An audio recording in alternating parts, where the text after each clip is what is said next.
কুষ্টিয়ার মিরপুর উপজেলার পোড়াদহ ইউনিয়নের স্বরূপদ পালপাড়ার কালী মন্দিরে 14 সেপ্টেম্বর রোববার রাত 8:30টার দিকে প্রতিমা ভাঙচুরের ঘটনা ঘটেছে।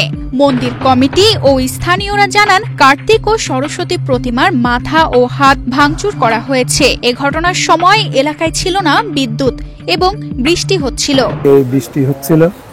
বৃষ্টির পরে কারেন্ট ছিল না, তারপরে এই ঘটনা। আমাদের লোকজন বেড়ায় এসে দেখে যে এই ঘটনা।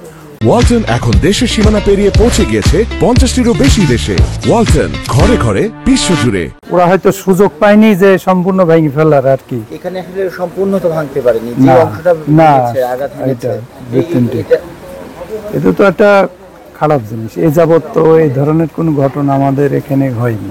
এটা তো বিষয়, যতদিন ওই পুজোটা শেষ না হবে ততদিন তো আমরা আতঙ্কে থাকবো। মধ্যে এটা আমাদের দেখা যাচ্ছে যেখানে আমাদের বিদ্যার দেবী সরস্বতী মা আর এদিকে কার্তিক আছে, তো ওনাদেরকে আর কি ভাঙা হয়েছে। আর তাদের বাহন রাজহাঁস আর ময়ূর, এইগুলো আর কি ভাঙা হয়েছে। আর মোটামুটি খুব একটা ক্ষতি করতে পারে না, কিন্তু যতটুকু করে ফেলছে।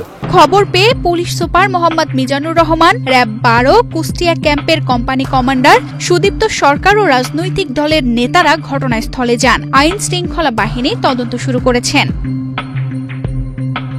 তানজিদা রহমান, ইনায়া, বাংলাদেশ প্রতিদিন।